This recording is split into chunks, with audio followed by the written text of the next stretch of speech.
Absolutely Ordinary Rainbow by Les Murray. The word goes round Reppin's, the murmur goes round Lorenzini's. At Tattersalls men look up from sheets of numbers. The stock exchange scribblers forget the chalk in their hands, and men with bread in their pockets leave the Greek Club. There's a fellow crying in Martin Place. They can't stop him. The traffic in George Street is banked up for half a mile and drained of motion. The crowds are edgy with talk and more crowds come hurrying. Many run in the back streets, which minutes ago were busy main streets pointing. There's a fellow weeping down there. No one can stop him.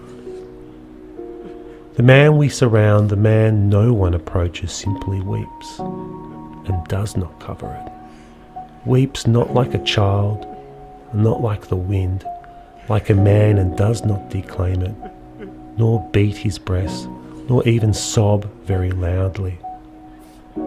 Yet the dignity of his weeping holds us back from his space, the hollow he makes about him in the midday light, in his pentagram of sorrow, and uniforms back in the crowd who tried to seize him stare out at him and feel with amazement, their minds longing for tears as children for a rainbow.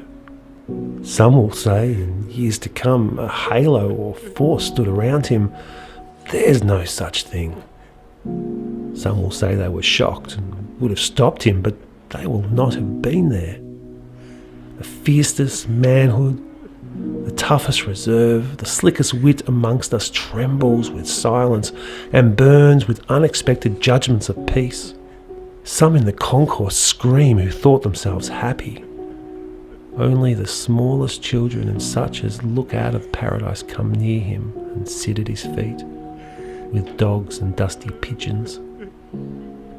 "Ridiculous," says a man near me, and stops his mouth with his hands as if he uttered vomit. And I see a woman, shining, stretch her hand and shake as she receives the gift of weeping. As many as follow her also receive it, and many weep for sheer acceptance, and more refuse to weep for fear of all acceptance. But the weeping man, like the earth, requires nothing.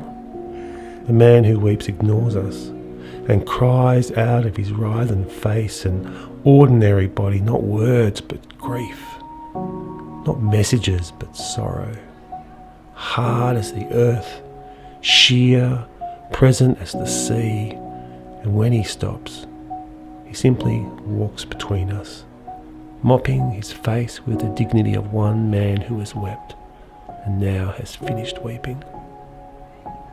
Evading believers, he hurries off down Pitt Street.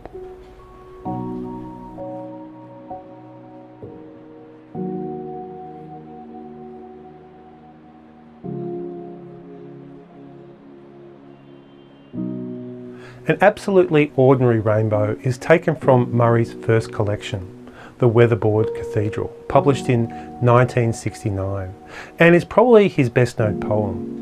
While the bulk of Murray's poems are set in a rural environment rather than the built-up metropolises of the modern world, this particular poem is acutely modern in its themes and orientation, and seems to argue that something fundamental to humanity is being lost in the manic activity of city life. Perhaps the ability to fully express emotion without shame and ridicule is really something that is getting lost. The poem itself is set firmly in the mid-20th century in a large city in Australia, Sydney, and draws on Les Murray's own autobiographical experience as a Sydney inhabitant, where he both studied and made a living for a period of time. An Absolutely Ordinary Rainbow gives shape to the hurly-burly of modern life in a major Australian city, which could be any other city for that matter in the world, as these themes of the poem explore something that is quite universal. Most of the time, a major city like Sydney is a hub of economic activity.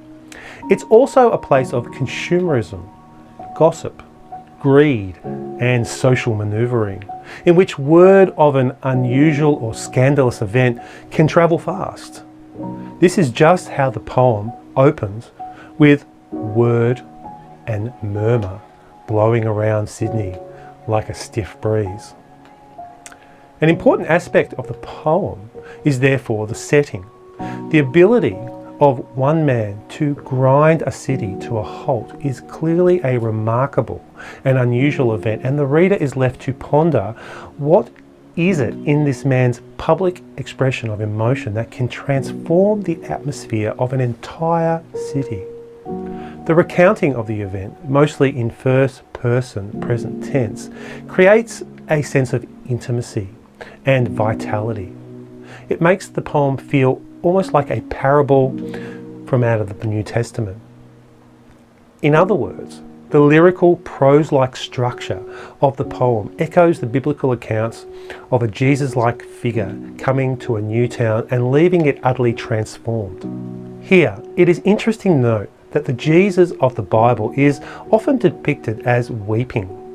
And of a particular interest is that Jesus cries in the New Testament over the state of his land's major city, Jerusalem, which he feels has gone too far down a certain path to achieve its true salvation.